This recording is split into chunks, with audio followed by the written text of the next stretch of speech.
बिस्मिल्लाहिर्रहमानिर्रहीम। Unit cell किसी crystal lattice का वो स्मॉलेस्ट पार्ट होता है जो कि उसकी तमाम प्रॉपर्टीज़ एग्जिबिट करता है। हम सोडियम क्लोराइड के यूनिट सेल के एग्जांपल लेंगे। सोडियम क्लोराइड एक आयनिक सॉलिड है जो कि सोडियम आयन और क्लोराइड आयन से मिलकर बनता है। क्लोराइड आयन का साइज सोडियम आयन की निस्बत बड़ा होता है। अगर हम सोडियम क्लोराइड के यूनिट सेल की शेप की बात करें तो इसका एक फेस सेंटर्ड क्यूबिक स्ट्रक्चर होता है। इस डायग्राम में बेटा क्यूबिकल शेप आपको नजर आ रही है। फेस सेंटर्ड क्यूबिक का ये मतलब है कि हर फेस पर कोई आयन मौजूद होगा। अगर हम यहाँ पर आयंस के कोऑर्डिनेशन नंबर की बात करें तो हर सोडियम आयन 6 क्लोराइड आयन से सराउंड होता है। We can calculate it 1 2 3 4 5 and 6 और हर क्लोराइड आयन के गिर्द 6 सोडियम आयंस हैं। ये बेटा 4 आपको नजर आ रही हैं, 5th ये है और 6 इससे आगे होगा। अगर हम सोडियम क्लोराइड के एक यूनिट सेल में फार्मूला यूनिट्स का नंबर कैलकुलेट करना चाहते हैं तो हमें सोडियम क्लोराइड के स्ट्रक्चर को कंसीडर करना होगा। इस स्ट्रक्चर में हर कॉर्नर पर एक क्लोराइड आयन मौजूद है।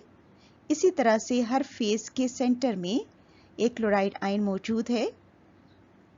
सोडियम आयन यूनिट सेल के सेंटर में मौजूद है और इसी तरह से हर एज पर मौजूद है।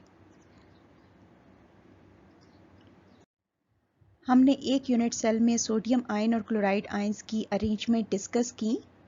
हमें मालूम है कि क्रिस्टल लैटिस यूनिट सेल की तीनों डायमेंशंस में अरेंजमेंट से बनता है। अब हम ये देखते हैं कि एक यूनिट सेल की पूरे crystal lattice of sodium chloride में क्या पोजीशन होती है। हमने ये डिस्कस किया कि एक यूनिट सेल के हर कॉर्नर पर एक क्लोराइड आयन मौजूद होता है। ये क्लोराइड आयन 8 यूनिट सेल्स में कॉमन होता है। 1 2 3rd पीछे वाला, 4th पीछे वाला और इनके ऊपर 4।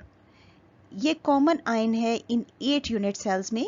इट मीन्स कि एक यूनिट सेल को इसका 1/8 पार्ट मिल रहा है। इसी तरह से हमने ये डिस्कस किया कि यूनिट सेल के हर फेस पर क्लोराइड आयन मौजूद है। फेस पर मौजूद क्लोराइड आयन 2 यूनिट सेल में शेयर होता है। इट मीन्स कि एक यूनिट सेल को क्लोराइड आयन का हाफ पार्ट मिलेगा। For example here. अब हम सोडियम आयंस की बात करते हैं। हमें मालूम है कि एक सोडियम आयन यूनिट सेल के सेंटर में था।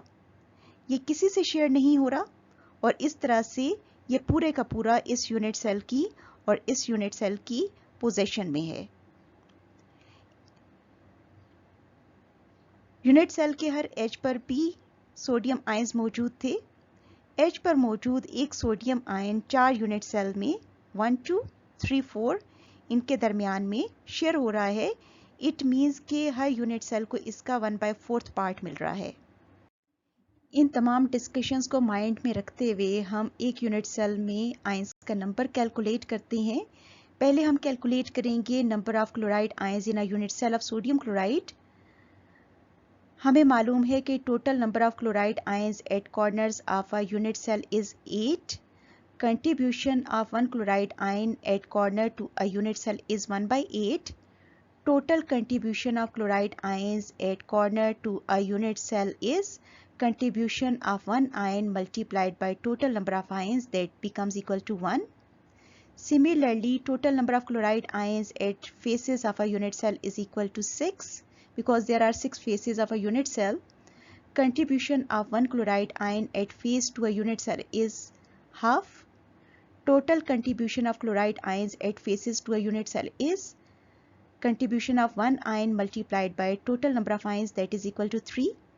अब अगर हम इस 3 और इस 1 को ऐड करें तो हमारे पास एक यूनिट सेल में क्लोराइड आयंस का नंबर 1 + 3 = 4 हो जाएगा। अब हम एक यूनिट सेल में सोडियम आयंस का नंबर कैलकुलेट करते हैं। हमें मालूम है कि सोडियम आयंस यूनिट सेल के सेंटर में और इसके एजेस पे मौजूद होते हैं। Total number of sodium ions at edges of a unit cell is equal to 12. Contribution of one sodium ion at edge to a unit cell is 1/4 because it is being shared between 4 unit cells. Total contribution of sodium ions at edges to a unit cell is contribution of one ion multiplied by total number of ions, that is equal to 3. Now number of sodium ions at the center of the unit cell is equal to 1, and this ion belongs to one unit cell only. Total number of sodium ions in a unit cell is therefore 3 plus 1 equals 4.